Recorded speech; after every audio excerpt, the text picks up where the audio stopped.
All right, so let's talk a little bit about setups for your remote working and virtual conferencing.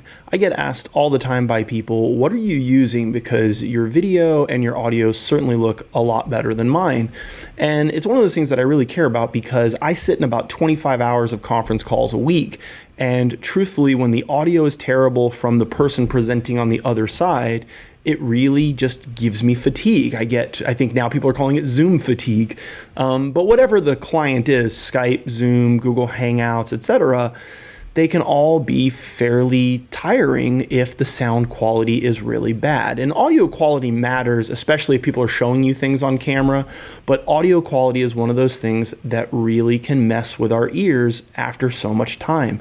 So let's go through some of the basic setups and all the way up to this setup, which you're hearing right now, that I use depending on how much you want to invest and how serious you want to get about the gear. So let's dive on in.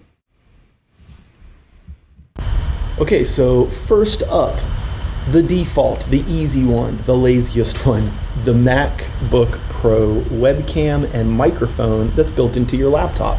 Now, you don't have to be on a MacBook, but most laptops these days do come with a built-in webcam and microphone setup. If you have a desktop at home, you might have a webcam that's built into your monitor, or maybe you bought an aftermarket webcam from a company like Logitech. But this is the sort of experience that people are having when they're connecting with you on some form of conference call. And remember, the quality of the signal going out is degraded even more because it's going up into the cloud, and then it's compressing that audio signal, trying to clean it up with some noise gates, and then actually streaming that back down to their computer. So what you're hearing right now is kind of the default experience that everyone's getting to have. Okay, so now we've switched over to my Logitech Brio. This is an aftermarket webcam that connects via USB. And this is one of the highest quality webcams out there on the market. In fact, this is a $200 webcam. It's a great quality, and it does have the ability to capture 4K. There's also some nice software that comes with the Logitech Brio where you can make some adjustments to the zoom, the width of the lens, and some color modes if you want to have a different appearance like black and white. This is great because it travels really easily. It's very small. It's about the size of your typical computer mouse. And it goes in your laptop bag, and it can guarantee you a better quality of video and audio than the default that comes in your laptop. But again, at $200, that might be a little bit more than you want to spend. But again, think about the experience your audience is having when they're on calls with you. Okay, let's switch over to my next setup. All right, so next up, we've made a big jump in the amount of equipment required. This is actually a Sony 4K camcorder, just a video camera that I have had for about 6 years now. It was really just collecting dust. But by adding a CamLink USB capture card, it allows you to run the HDMI cable out of the camera into that capture card, and then there's a USB 3 that comes out of the capture card, which goes directly into my laptop. And when you use that, it sees that device as a web camera, or really a digital signal. Now, this is about 8 feet away from me right now, and I'm actually using the onboard microphone on that camcorder. It has a 5.1 surround sound capture capability, and so there's a lot of ambient capture in the room from that microphone. So this wouldn't be great if you had a room with a lot of hard surfaces, tiles, brick walls, etc. There would be a lot of reflection, echo, and reverb, and that could be really distracting. But jumping up to a camcorder like this definitely gives us a better quality of video. Now, what's great about this is you could go buy a used or very old model camcorder, run it into the capture card, which is less than $150, and you're getting to a pro level of video for your meetings.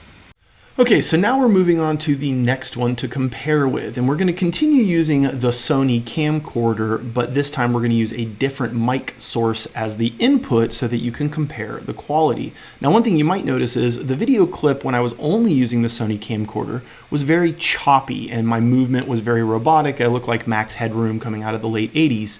The reason for that is to get audio signal out of that camcorder, I had to have it in video mode. And for some reason, the video mode out to the capture card gives me this dropped frame rate.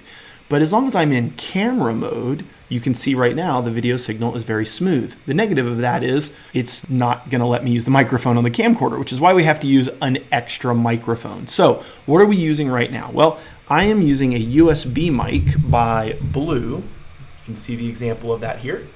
And this is the Yeti Pro. This is a great microphone for a plethora of reasons. One, it's powered by USB, so I don't need to have any external power supply for it. I don't need to worry about reaching an extension cord anywhere. It's very convenient. It's got a great audio quality. It's got multiple cardioid patterns on the back of the microphone that allow you to pick which sort of shape you want on the mic. So if you were doing interviews, you could have it be omnidirectional and record you and a person on the other side of the microphone. But for me, I'm using this a lot of time for conference calls. So it sits on my desk, faces directly at me, and I'm using the cardioid pattern that just fires directly. So it's a monodirectional shape right now. It's always good to have your mic just a little bit off. So this is the Blue Yeti. Now, downside of this, it's really big, it's really heavy. I don't know if you can see in the video here, but this thing is really large with its base stand. The stand is solid, that helps with the audio quality, but this thing weighs probably 5 to 8 pounds would be a guess. And so it's not something that I would want to travel with, whereas that Logitech Brio webcam was very small and very light, but this is clearly a better audio quality. So maybe the solution for you is using your webcam that's built into your laptop with an improved microphone input such as this. And this will run you about $200 for that microphone. It is not a cheap option for good audio quality, but it is a great quality of sound. And so if that matters to you, it's something worth considering.